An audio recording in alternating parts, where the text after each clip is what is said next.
Welcome back to Apocalypse Here. Today's Scholar Spotlight is on Gustavo Gutiérrez.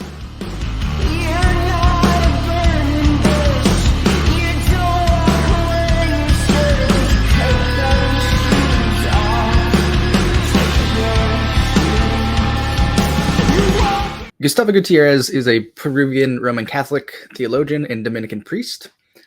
He's considered to be one of the fathers of liberation theology. Liberation theology was initially a 20th century movement, principally in Latin America, that sought to connect Christian confessions with addressing concrete material realities of the poor and the oppressed. So ordained in 1959, Gutiérrez had previously earned a degree in medicine from the National University of Peru in Lima.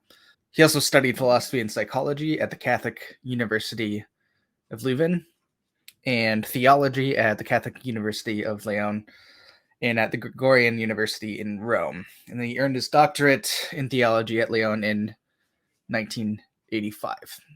Gutiérrez served as a parish priest in the Iglesia Cristo Redentor, so Christ the Redeemer Church in Peru, and in 1974, he founded and directed Bartolomé de las Casas Institute in Lima. He also taught at the Pontifical University in Peru and at many colleges and universities in Europe and North America, including the University of Notre Dame in South Bend, Indiana. He is currently 94 years old, so he's still kicking around.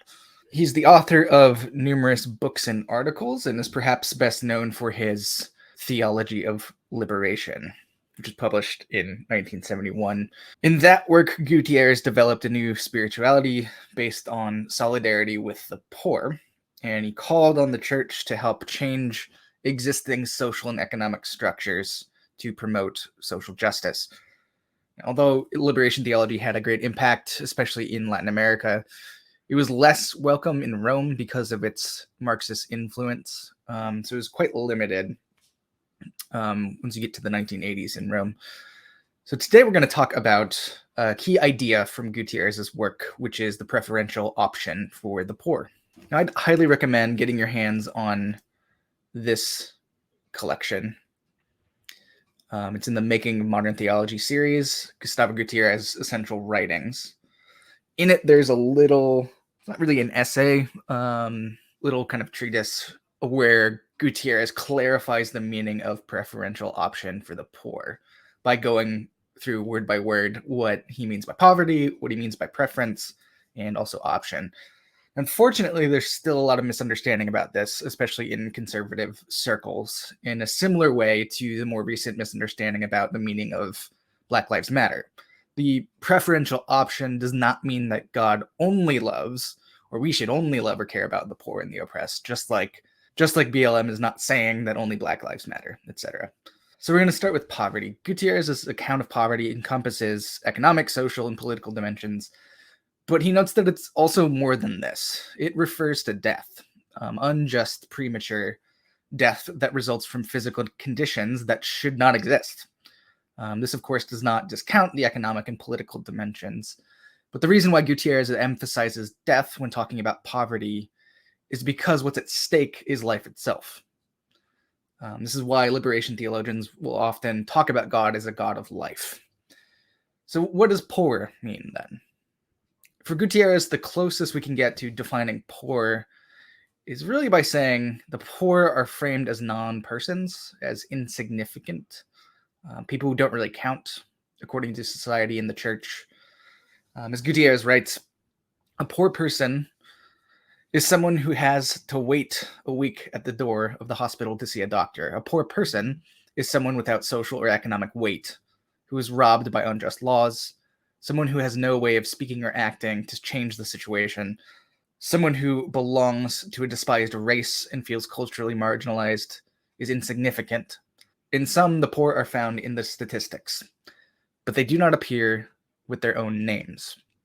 We do not know the names of the poor. They are anonymous and remain so. They are insignificant in society, but not before God. So preference, what about preference? What is this really getting at? Does this imply that God only likes one group of people, namely the poor?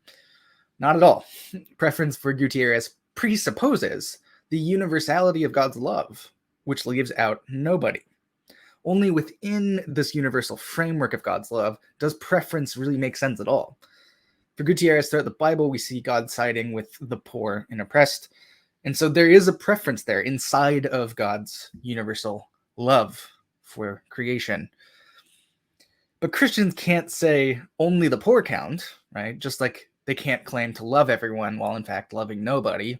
But why this preference for the poor? Why is this something that Christians should adopt? Some people think that all the poor are good in order to justify this preference for them. I'm guessing you've met some well-meaning people who think this way, that all poor people are nice and we should be there for this kind and loving people, right? But as Gutiérrez, who lived among the poor, says, quote, "Someone who says that gives me the impression of never having seen a poor person up close. For the poor are human beings. They include very good people, but there are also some among them who are not good." So instead of justifying this preference by saying, "Oh, all poor people are good, therefore we need to prefer them," instead of this, we should prefer them not because they are good. If they are good, that's fine, great, but because God is good and prefers the insignificant, the oppressed, the poor, and the abandoned. The theological order here, though, is crucial for Gutiérrez. We have this preference not because we arbitrarily decide we should, or because statistics say that there's a poverty problem, although those things are important. Rather, the preference flows from the center of the gospel. God first loved us. In our lives, responds to this gracious initiative and participates in God's love and preference for the poor. Now, option. This is fairly straightforward, and it will tie everything together. We opt for this preference for the poor. For those who confront death in a way that those of us who are not poor do not experience. For those without economic resources. For those who are nameless and despised by the world. For those who may or may not be good, but who the God revealed in Jesus Christ prefers to side with. So as Gutiérrez says, and I think this is a good way of closing things, the option for the poor is a decision incumbent upon every Christian. The option for the poor is a decision incumbent upon every Christian. So this is the Scholar Spotlight on Gustavo Gutiérrez, specifically on this liberation theology idea of preferential option for the poor. I hope this is helpful and maybe clarified some things you may have been confused about hearing this phrase. If you have any questions, please put them down in the comment section and I'll try to respond to them in a timely way. If you're not subscribed to the channel, please subscribe. Please hit the like button as well. And check us out on Patreon as well, patreon.com/apocalypse here. And with that, this has been Apocalypse Here, Christianity you can live with.